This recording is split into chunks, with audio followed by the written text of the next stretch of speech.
From the beginning, he could feel what others could name. Before he learned to speak, he was already translating the unspoken, the sigh behind his mother's smile, the tension in his father's silence. He didn't have language for energy, but his body did. He learned early that peace isn't always quiet. Sometimes it's just a pause before someone explodes. The empathic boy grows up decoding rooms instead of playing in them. He feels responsible for moods he didn't create. He becomes fluent in survival long before he understands self worth. In childhood, the empathic boy's spirit is soft and very absorbent. Every sound, every look, every tone imprints deeply. He's often told too emotional, too dramatic, too soft. But that softness isn't weakness, it's spiritual sensitivities. Now, his home life may be unpredictable for some. Parents arguing, siblings competing, adults too tired to notice that his silences should be looked at. He becomes the peacekeeper, the one who reads tension faster than textbooks. When everyone else is reacting, he's feeling. And when no one notices him, he's still listening to pain that isn't his but has nowhere else to go. At school, sensitivity doesn't earn applause because he watches louder boys get rewarded for their confidence and sees quietness mistaken for weakness. So he experiments with masks. He'll become the class clown or the one that's always making jokes, or he's the quiet one, or he's always either distracted or making distractions happen, right? And he will hide his intelligence when it threatens others and hide his empathy when it exposes their cruelty. Teachers label him bright but distracted. They'll never see that the noise of the classroom isn't just sound, it's feeling overload. He's absorbing the anxiety of 30 kids and one stressed out teacher before 9 a.m. By the end of the day, he's exhausted without understanding why. The empathic boy learns early that society polices emotion. Boys aren't supposed to cry. Boys aren't supposed to feel fear. So he internalizes everything. Sadness becomes anger. Compassion becomes confusion. And the world applauds his emotional shutdown as strength. But inside, there's a quiet ache, a longing for permission to just feel. He watches his sisters comforted for crying while he's told to man up. That phrase becomes a wound that bleeds invisibly into adulthood. There's something mystical about the empathic boy. He senses presence before it enters a room. He dreams vividly, sometimes prophetically. Animals and strangers are drawn to him. He can sense when someone's lying, not through logic, but vibration. He's connected to a higher rhythm that no one taught him to hear. But without guidance, that gift feels like a burden. He prays without words, seeking a father who listens in silence. And often he finds his first connection to God through pain, because that's when the noise of the world quiets enough for him to hear. By his teens, he becomes the protector.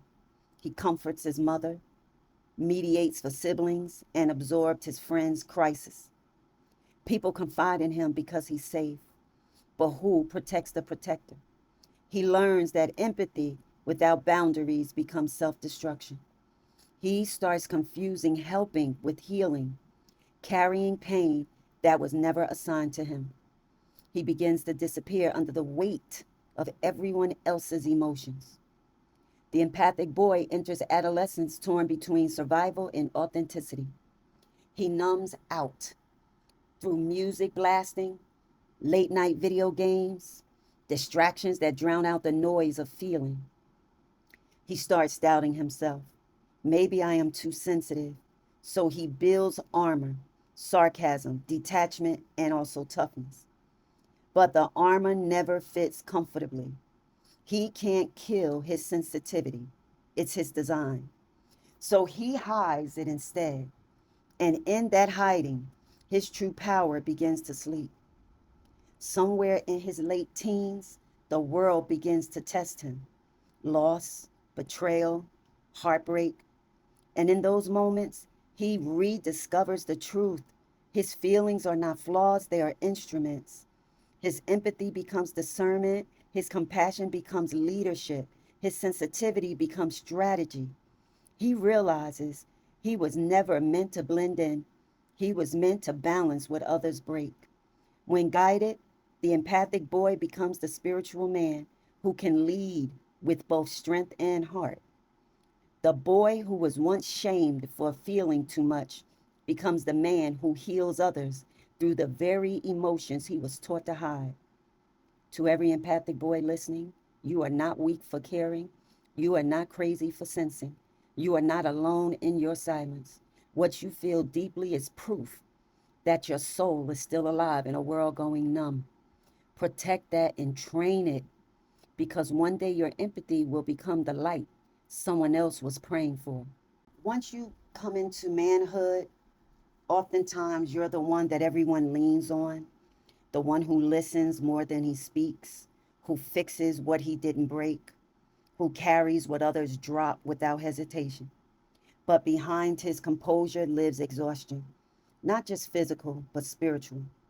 The empathic man has been misunderstood his whole life, praised for calm under pressure, yet unseen when that calm is really suppression. He's learned that strength often means silence, but silence has a cost. As a man, empathy gets twisted. People say you're too nice. They mistake compassion for weakness, patience for passivity, and so he overperforms, trying to prove he can feel deeply and still survive this world's hardness. He becomes the emotional anchor for his partner, the stabilizer for family, the reliable one at work.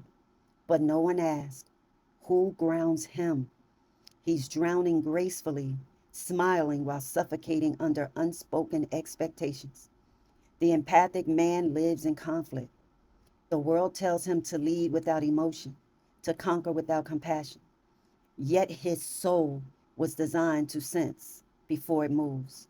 So he constantly negotiates between what's expected and what's authentic.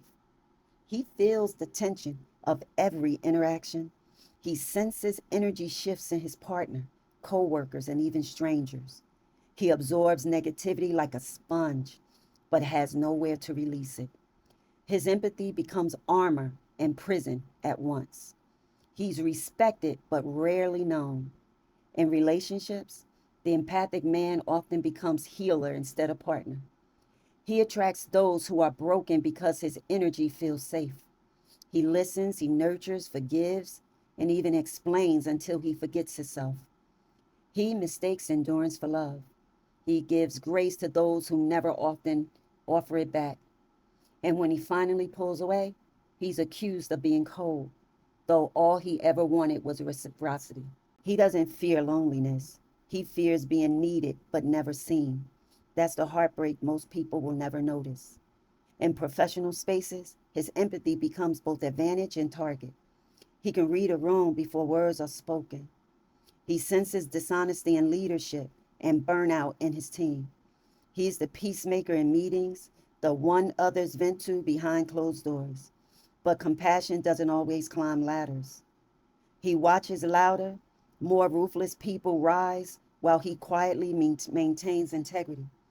His gift keeps him human in systems that reward detachment.